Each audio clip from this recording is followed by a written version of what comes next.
I've been married to Emily for nearly 8 years now. When we first got together, everything seemed perfect, at least on the surface. She was beautiful, ambitious, and always had this way of making me feel like I was the luckiest guy alive. We had our routines: work during the week, date nights on Fridays, lazy Sundays. Honestly, I thought I knew her inside out.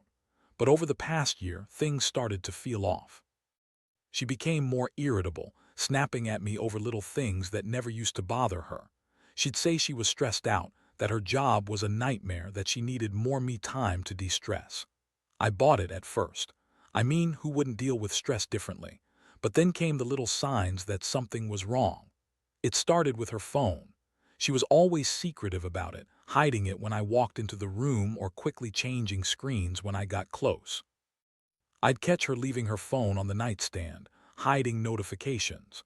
Then she started asserting herself more aggressively about her me time, insisting she needed solo spa days, massages, and long, lonely evenings out with friends. I didn't question much at first. I figured, okay, maybe she just needs to unwind, but her behavior was changing and I sensed it. In the past, Emily was pretty straightforward about her schedule. She'd tell me about her appointments and plans. But suddenly she was evasive. She'd give vague excuses like just a massage or a quick mani-pedi, but her tone was defensive, almost sneaky. I was starting to feel uneasy, but I didn't want to jump to conclusions. Still, I couldn't shake the feeling that something was going on. Then last week, I decided to check the billing statements from her favorite spa. It was late at night, and I was sitting at my desk going through some receipts I'd forgotten about. That's when I saw it: the charges from the spa's billing system. Multiple sessions labeled as stress relief massage and relaxation package. But here's the kicker: some of these sessions were during times I never knew she was there. And they kept recurring every week, sometimes twice a week, sometimes more. I was stunned. I knew Emily liked to indulge, but I never thought she'd hide something like this. The thing is, I'd never even been suspicious enough to look at her bills before, so I felt like I had been blindsided. I didn't understand why she'd lie about it. I mean, if it was just massages, okay, maybe she needed to unwind. But then I started piecing together the strange timing of these sessions. Some of them coincided exactly with her stressful days at work, sure, but there were a few late-night appointments that made no sense. I felt this strange mix of anger, hurt, and confusion building inside me. How could she keep this from me? Why would she lie about something so simple, yet so revealing? I kept scrolling through the billing history, trying to find some kind of explanation, but all I saw was a pattern I didn't want to admit to being real. These sessions weren't just massages. They were physical, intimate, and clearly meant for more than just stress relief. I don't know how I missed it for so long, but the truth hit me like a freight train. Emily had been cheating on me with some guy or guys from her spa appointments. And what hurts the most is that she lied about everything: her stress, her me time, her supposed massages. It wasn't just about relaxation. It was about her sneaking around, hiding her infidelity behind a mask of fake stress relief and lies. I couldn't believe I was sitting there, realizing I'd been played like a fool. All those nights I thought she was just out unwinding. She was with someone else. I felt betrayed, humiliated, and furious. Honestly, I didn't even know how to process it all. That's when I decided I couldn't keep quiet anymore. I had to confront her, get some answers, and find out just how deep this betrayal went. But even as I planned what to say, I knew everything had changed between us forever. The next morning, I woke up feeling like I'd been hit by a truck. My stomach was tight, and my mind kept circling around that billing statement. I kept telling myself I needed to stay calm, to approach this carefully. But inside, I was burning with a mix of anger and betrayal that I couldn't shake. I decided I'd confront Emily that night. No more hiding, no more pretending I didn't know. She had to face the truth. I needed her to look me in the eyes and tell me why she'd done this, why she'd lied about something so basic. The day dragged on. I couldn't concentrate at work. Every time I tried to focus, my mind would jump back to those billing details. I kept thinking about her, how she always acted so bitchy lately, snapping at me over small stuff, pretending everything was fine. It was like she was hiding something big, and I finally had proof. By mid-afternoon, I was already planning how I'd do it, how I'd get her to admit everything without her turning the blame on me or trying to spin some bullshit story. When I got home that evening, she was already waiting for me in the living room, acting like everything was normal. Her hair was freshly styled, and she was scrolling on her phone like she hadn't just lied to my face about her stress relief sessions. I could feel my heart pounding in my chest. I sat down across from her, took a deep breath, and just looked at her. "Emily," I started, my voice steady but cold, "we need to talk." She looked up at me, that fake innocent smile plastered on her face. "What's wrong, babe? You look serious." She was trying to act like she didn't know what was coming, but I saw that flicker of nervousness in her eyes. I didn't waste time. I pulled out the billing statement from my pocket and slid it across the table. Her face froze for a second, then her expression shifted into something defensive, almost angry. "What is this?" she asked, trying to brush it off. Her voice was insincere, like she was used to lying her way out of things. I kept my gaze steady. "This is your spa billing. It shows you've been there multiple times when I had no idea. Care to explain what's going on?" She blinked, then forced a laugh. "Oh, that? Yeah, I've been treating myself, trying to de-stress. Maybe I got a little carried away, but it's nothing serious, I swear, just some massages, nothing more." She looked me right in the eyes, trying to act like her lies could cover this up. But I wasn't buying it anymore. I pressed harder. "Nothing more, really. Because these sessions are happening during times when I know you're supposed to be working or at home, and you're acting like I'm crazy for asking. Why lie about it? Why hide it?" She scoffed, rolling her eyes. "Look, I don't have to justify every little thing I do. Maybe I need a break, okay? It's not like I'm cheating with some random dude. It's just massages and relaxation. You're overreacting." Her tone was bitchy, dismissive, like I was the one making a big deal out of nothing, but I could see the cracks in her facade. I wasn't about to back down. "Relaxation, huh?" I said, voice getting colder. "You're telling me that all these late-night sessions, all these stress relief massages are just that? No sex, no affair, no nothing? Because that's not what I see here. I see you lying, sneaking around, and probably sleeping with whoever this guy is." She rolled her eyes so hard I thought they might fall out. "You're crazy. You're accusing me of something I didn't do. Maybe you're just insecure, or maybe you're imagining things because you're not satisfying me anymore. Honestly, I don't need this drama. If you're gonna accuse me of cheating, then fine. But I'm not going to sit here and be called a liar when I know I'm innocent." That was it. The air between us went ice cold.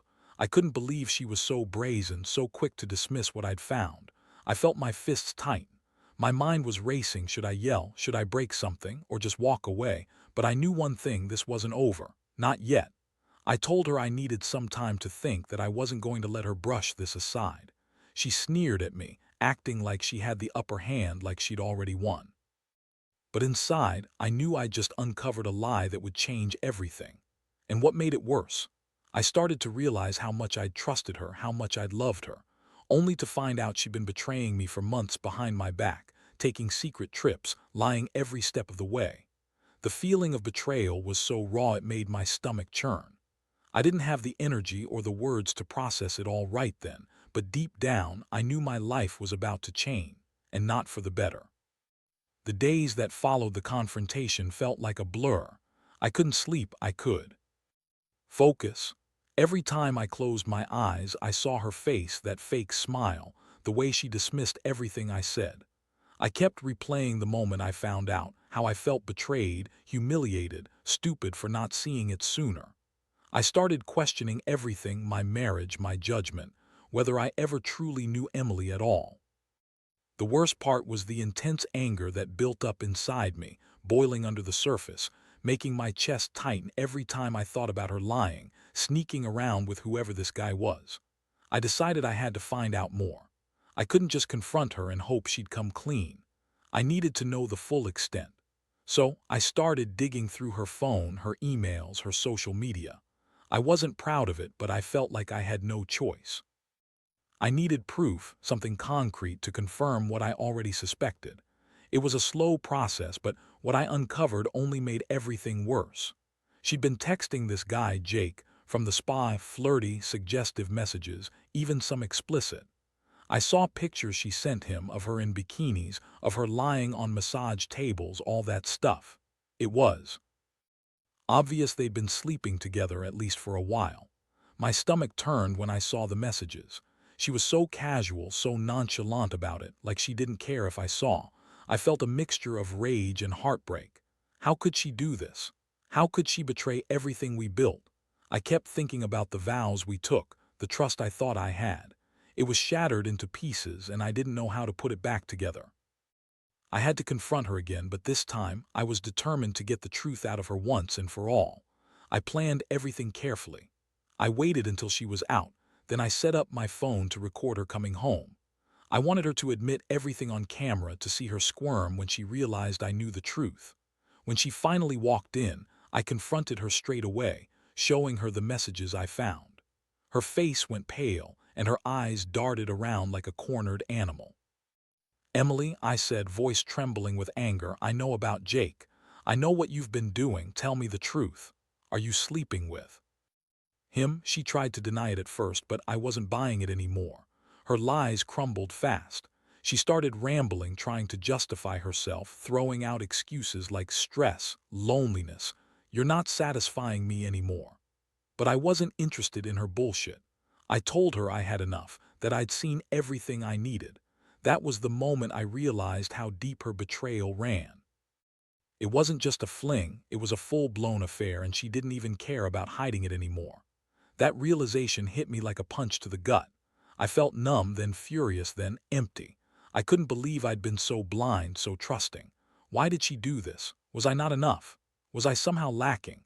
The questions kept racing through my mind. She, of course, kept trying to spin her story to make herself look like the victim, like I was overreacting. But I saw through her now. She was a liar, a cheat, a woman willing to destroy our marriage for some meaningless sex with a massage therapist who only saw her as a conquest. I didn't know what to do next. I wanted to scream, too. Break something to make her feel as horrible as I felt. But I also knew I had to stay calm, at least for now. I told her we needed to talk, once she had time to process everything. But the truth was, I already decided what I was going to do. I couldn't stay married to someone who had lied to me for so long, who had betrayed my trust so completely. The pain of this discovery was unlike anything I'd ever felt, and I knew this was just the beginning of a long, painful road ahead. After that confrontation, everything changed. I couldn't look at Emily the same way. The woman I married, the woman I loved and trusted, she was gone, replaced by someone I barely recognized. She kept insisting she was sorry, that she didn't mean for it to get this far, but her words sounded hollow, like someone reading from a script. Deep down, I knew apologies wouldn't fix what had been broken. I felt a strange combination of rage and sadness, like I was mourning the wife I thought I knew. I took some time to process everything. I couldn't just make a decision on the spot. I had to weigh my options carefully. Every time I tried to talk to her, she'd get defensive, accuse me of being paranoid or insecure, as if that somehow justified her cheating. That only made me angrier. The more she denied, the more I realized I couldn't trust her anymore. The betrayal cut so deep that I started questioning everything about our life together.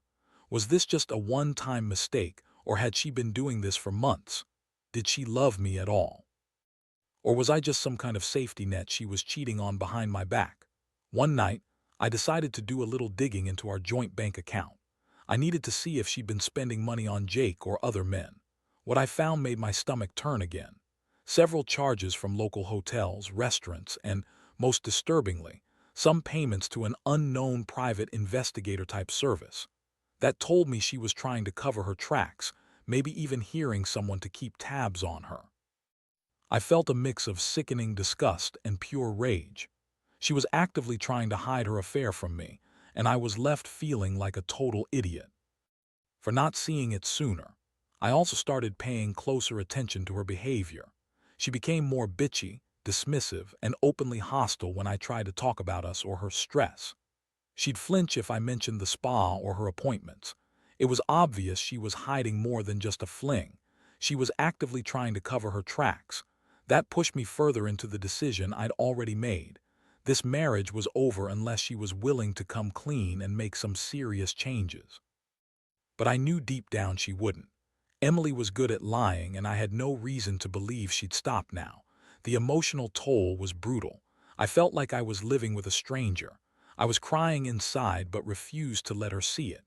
Every time I looked at her, I saw someone I used to love, someone I trusted implicitly, turned into a manipulative, deceitful person. The pain was almost unbearable. I'd loved her more than anything in the world, and now I saw her for who she really was. A woman who'd cheat on her husband, lie to his face, and dismiss his feelings like they were nothing. I didn't know who I was anymore or what to do, but I knew I couldn't keep going like this, living in a relationship built on lies. That night I sat alone in our bedroom, staring at the ceiling, trying to decide what my next move should be. I thought about packing my bags and walking out, about filing for divorce, about confronting her again and demanding the truth. All I knew was that I couldn't keep pretending everything was okay.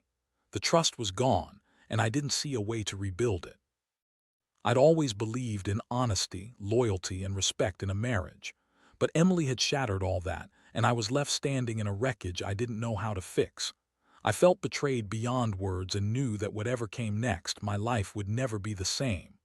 The days that followed were some of the hardest I've ever faced. I couldn't sleep, couldn't eat properly. Everywhere I looked, I saw her face, the way she lied, the way she dismissed everything I was feeling. I kept asking myself how I'd missed all the signs. How had I been so blind? I kept replaying every argument, every moment she snapped at me, trying to see if I could have caught something sooner. But it was no use. The damage was done, and I felt like I'd been hit by a freight train. I knew I had to make a decision. Staying in this marriage wasn't an option anymore, not without some serious work on her part, and honestly, I didn't think she was capable of that. I had to think about what I wanted for myself. I'd spent nights crying, packing, arguing with myself.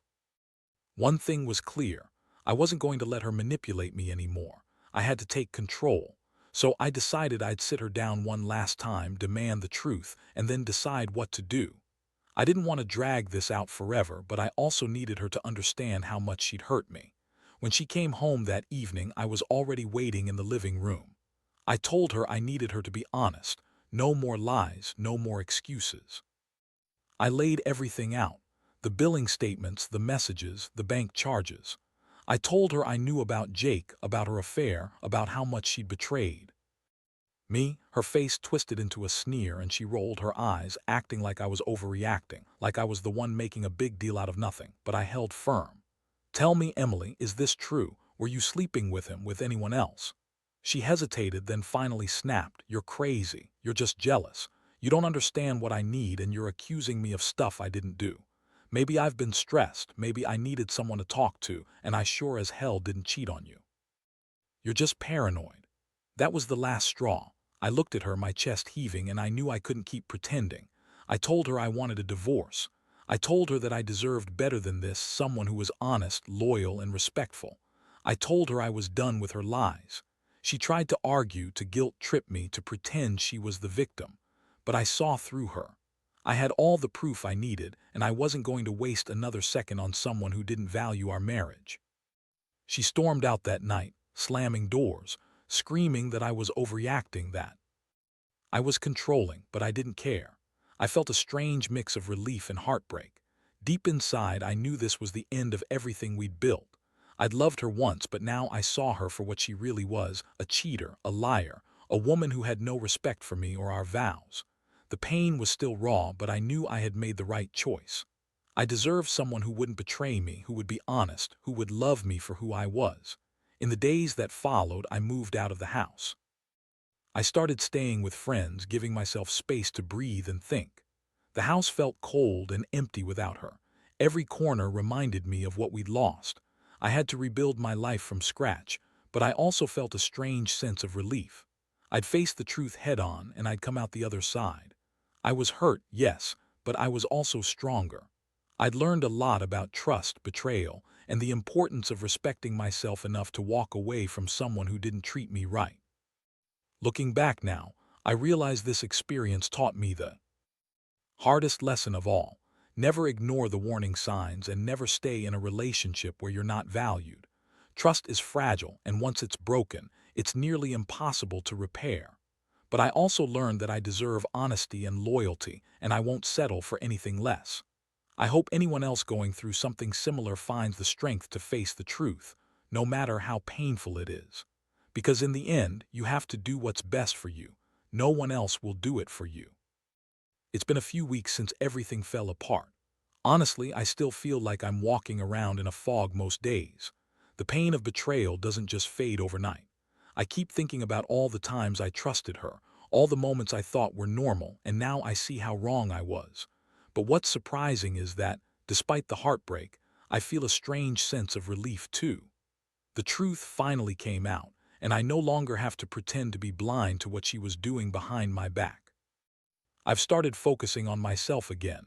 I'm seeing friends more, working out, trying to rebuild my confidence. It's not easy. I still carry the weight of what happened, and I sometimes wonder if I'll ever fully trust again. But I know I have to move on. I realize now that I deserve honesty, respect, and someone who values me enough not to cheat and lie. That's a lesson I'll carry for the rest of my life. Looking back, I understand how important it is to pay attention to the subtle signs. The secretive phone, the evasiveness, the sudden stress and irritability, all those little things were there, but I ignored them because I loved her. I convinced myself she was just overwhelmed. But deep down, I knew something was wrong. I wish I'd seen it sooner, but at least now I know the truth. That's what matters. To anyone reading this who might be going through something similar, I want to say, trust your instincts. Don't ignore the signs, no matter how small. Confront the truth, even if it hurts. Because living a lie is worse than facing the pain of honesty. You have to prioritize your own well-being. If someone cheats on you, it's not your fault. You don't deserve to be lied to or manipulated. Keep your dignity intact. Be honest with yourself and don't settle for less than you deserve. In the end, I've learned that betrayal is a reflection of their character, not mine. I still loved her, but I realize now that love isn't enough when someone isn't willing to be honest and faithful. I'm not sure what the future holds, whether I'll find someone new or stay single for a while. But I know I'll be okay. I've survived the worst and I've come out stronger. It's a hard lesson, but one that's made me realize how precious honesty and loyalty truly are. And no matter how deep the pain feels right now, I believe better days are ahead.